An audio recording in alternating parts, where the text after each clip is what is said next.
Good morning, everyone. Welcome to my garage. This is going to be a really quick video. It's probably going to go up either today or tomorrow because there's not going to be anything to edit. I was in the middle of working on my M2 here, my most expensive, nicest car, which I love. And I just came across something that I figured I'd make a PSA about and kind of share the agony, I suppose. So my friend that I bought this car from, wonderful guy, said that the guy that he got it from had done some audio upgrades, including upgraded underseat subwoofers and a dedicated amp to run them, which I thought was very interesting because I didn't think the factory amp was really lacking in that department in these cars.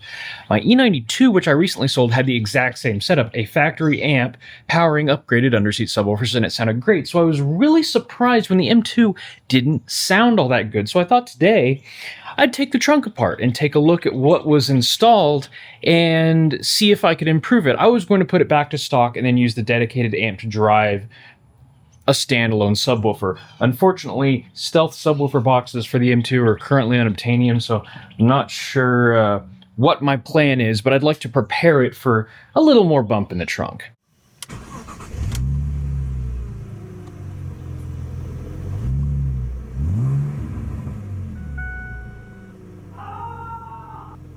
So the trunk came apart easy enough on here, and here's a picture of what I found. Not really the worst install I've ever seen of this amplifier here, Pioneer GMA 3702. Now this is a budget amplifier at 500 watts, pure fiction. This is a 60 watt per channel unit, and it was running in bridged mode with two subwoofers, the left and the right subwoofer bridged. So these cars use weird ohm ratings, loads for their subwoofers. So this thing was definitely not even running at the peak 60 watts per channel, which means that this amplifier was putting...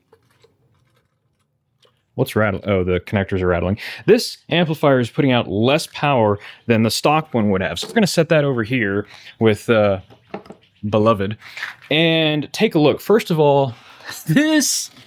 I'm not going to fault the shop too much. It was an audio shop that did this. I'm not going to fault them too much because this is kind of BMW specific, but there is literally a power distribution block right here. You can buy a connector and plug a power wire right in here. I should not touch it with my finger. I think this also, yeah, there's also a ring terminal here dedicated for that sort of thing. What did they do? Right on the battery. Not that there's anything super wrong with that, but you've got a way better solution about, 18 inches away, give or take. Come on now. And then they used, of course, they paid for all the wire. They're going to use all the wires. They're of course, it's copper-clad aluminum garbage. Ugh. Power cable, Scosche, go figure. Yep, Scosche kit, yep, Scosche N-line, Scosche completely unlabeled fuse. I'm guessing 60 amp probably. We'll find out when it blows later. And the amplifier was squeezed over here as you saw in the picture. We got some vampire taps going to the twisted pair feed from our head unit. And that looks like the left rear channel and I think that might be right rear channel. Not entirely sure. I'll have to look at a pinout.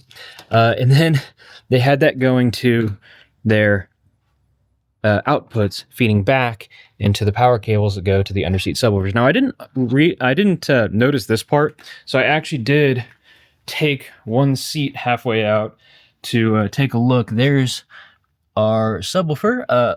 Thankfully, fortunately for me, they only used half of the screws to install that, so it was really easy to get to.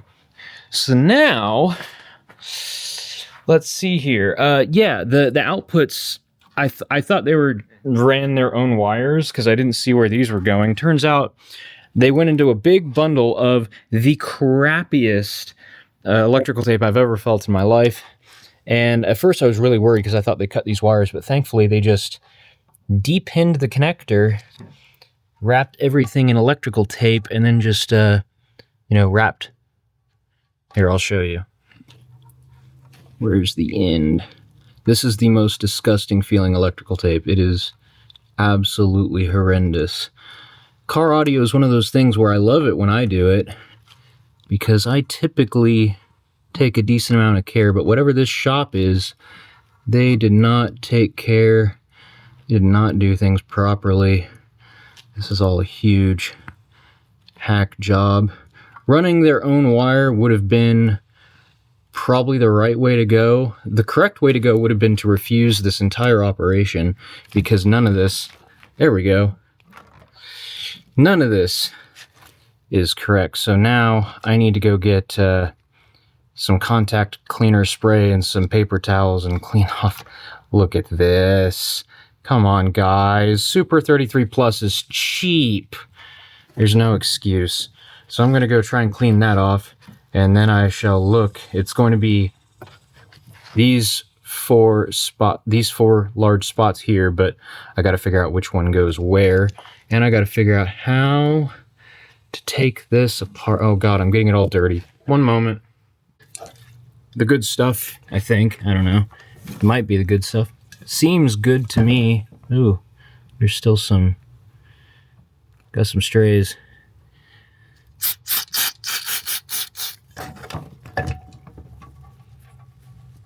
That's all taken care of now. Off to the computer to utilize BMW Technical Information Services and download and print off a wiring diagram. So these connectors are kind of neat because they're modular. There's a little tab there, another tab here, and the shell just comes off. And then what you're left with is actually two flat connectors, and they should be labeled. There's pin 13, pin 1. So 1, 2, 3, 4, 5. And then over here we have pin 35 through 42, 34 to 22. And of course, I left my wiring diagram downstairs. I think these two wires are going to go into this one, and these two wires are going to go into this one. But I'll be right back. Okay, turns out it's cell phone time because I forgot my printer is black and white, and baby needs his colors. So we've got black and red, black and brown. That is front left subwoofer. Those go into pins 3 and 4. So that would be in this one. 1, 2, 3, 4. So the brown goes into 3.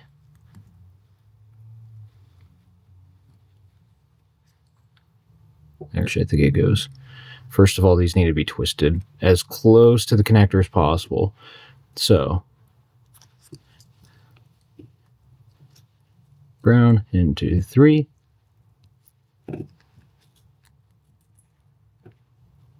Red into 4. There we go. And over here, twist these back up again. The twisting helps with potential interference. We've got blue and red and blue and brown. 23 and 22. Here's 22. And 22 is the red one.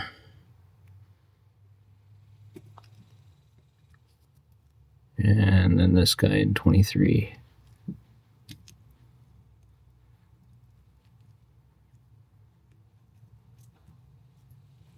And there we go. So then these line back up like so, and go back into their connector.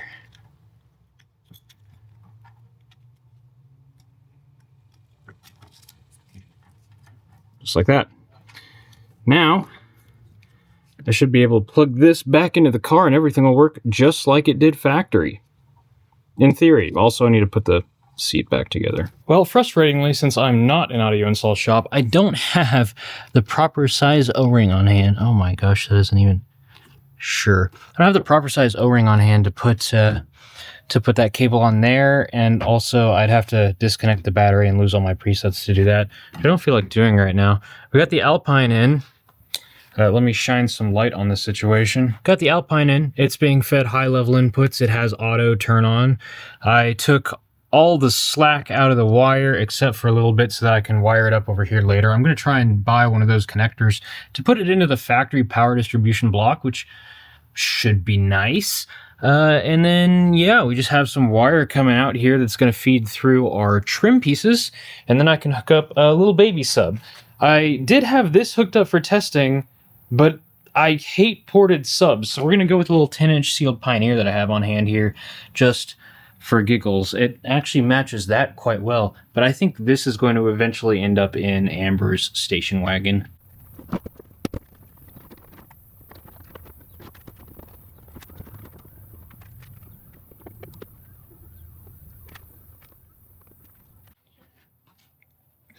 There we have it. Little Pioneer tucked away in the corner and no one the wiser. Not bad. Heck of a lot better than what we started with. Oh, give me air conditioning. I'm moist.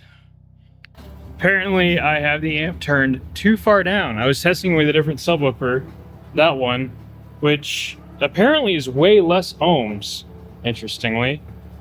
Huh. Turns out I actually just have the amp way lower than I thought I did, but I put the 12 back in here, and it's actually kind of nice because it's turned down so far. It's not doing a whole lot, but it fills in the lower end, and it's really good. Ignore the fact that I temporarily twisted those together. Just don't look at that. So I guess I'll dig all that out and do some amp tuning, but that's not going to make for very good content, so I guess I'll end the video here. That is why you need to be very, very careful. I don't know how loud this is in the video. This is why you need to be very, very careful and vet shops before you take your car there, because they can do some pretty... This isn't bad. This isn't even remotely bad.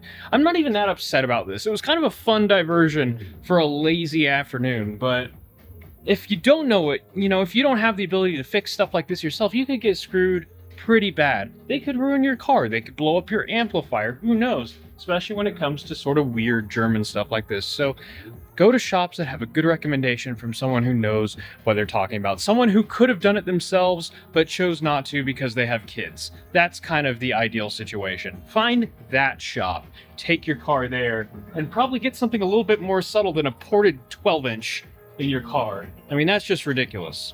Thanks for watching. Well, I said I wasn't going to do this, and then I did it anyway.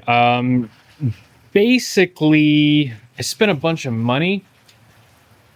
So to spoil a future video, every time I get a new job, I buy a subwoofer. And in this case, I had the subwoofer sitting around already, so I bought a box for it. A very, very expensive box, but very well worth it. This is from Musicar Northwest and is a custom fit fiberglass subwoofer enclosure specifically for my BMW. So this will get the subwoofer out of the way. It'll get it not intruding on my space. And just the work and engineering put into it is really nice. This looks like a really, really, really quality thing here. And then of course it matches the fabric in the car. So this will be a really, really nice stealth install. It was $600, but the customer service was second to none. I mean, they didn't, this carpet, they took the carpet off and they added this spacer ring so that this would fit my subwoofer specifically, which is pretty great. And they were there to answer questions for me all the way along the way. They also, let's see, I got this metal grill protector. Here is a riv nut and a thumb screw that's used to hold it in.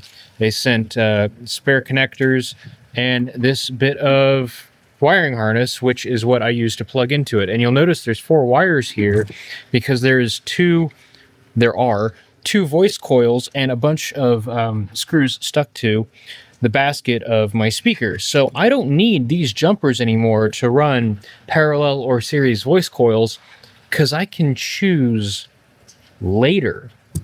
So I'm going to go ahead and toss the sub in here, tear the trunk apart, and we're going to get all this put together. So I have never done a nutsert before, but these things look super cool. So I'm kind of excited. Oh, do I need to drill that hole out?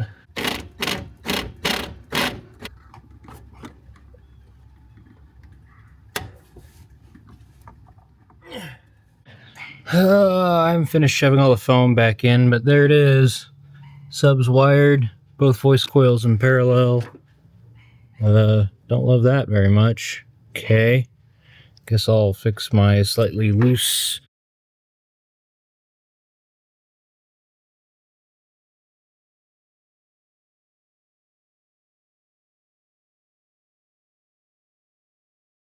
I was having a ton of trouble, and it turned out there were two things I didn't do. I left that hook in that was over here, and I left the 12-volt socket in. Turns out you take the 12-volt socket out, route the wire through it, and also my amp was installed under here, and it was pushing the subwoofer up. It needs to sit down in there. So the amp is relocated to here, and I'm undoing more sins from the previous install shop. What is that? Oh my gosh. So, yeah, I guess I'll toss the sub in here at least and take a look at fitment while I go try to figure out this wiring. And here's what we're left with. I'm not proud with it, and I'll be redoing all of this at some point because their positive connection is still not where I want it to be. Shut up. I know that's terrible, but whatever. Lots of foam to make sure that the amp overheats as quickly as possible. And now the tire inflation kit has to live somewhere else. But that's the price you pay for wubs. And there it is. It looks pretty good. And up here we've got, I guess let me grab my flashlight. Up here is the thumb screw that holds it in. That was, I had to crawl into the trunk to get that guy aligned, but it's all good. The hook came out, and so now everything sits flush. It's level now. Should be good. Just need to stick the floor back in and give it a listen. Lovely. And very sturdy.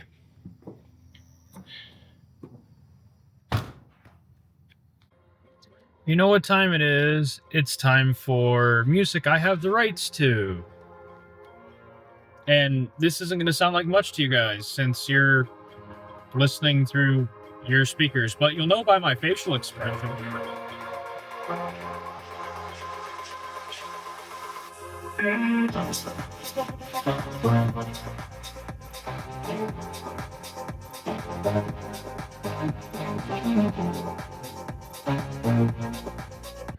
That is impressive for a sealed 10. I had that sub in another box in another vehicle, and it was a way smaller box, I think, because, wow, okay, I need to go listen to some copyright stuff that gets deeper, and then I'll get back to you, because I am blown away. That was shaking my seat. And I think part of that is because it's bolted into the car now. I listened to it before with it just sitting in there, which meant it was mechanically decoupled from the car, and it didn't feel anything near that satisfying. So, one sec. I might use some of that footage because I just played the new Chainsmokers song, which is probably my new favorite sound system test song because it's got the hip-hoppy hi-hats and then some really, really unique bass wubs, and it's impressive on the right system, and it is impressive in here. I will put down there how many hertz the mid-chorus is. I'll open it in something that has a spectrum analyzer, don't you worry. And this is hitting it well. I'll need to do some frequency sweeps and stuff, but for now, blown away with this combo, which is on screen now. I guess I never really mentioned what sub I use, and I don't remember what it is offhand. So it's a Slimline JL, and that Alpine, yeah, again, it's right there. Anyway, thanks to my Patreons. This video ended up not being a day-long thing and ended up costing a whole lot of money, so if you wouldn't mind taking a look at the Patreons, that would be cool, especially because of the life event that I mentioned earlier. Either way, thanks for watching. I'm gonna go listen to music until I kill my battery.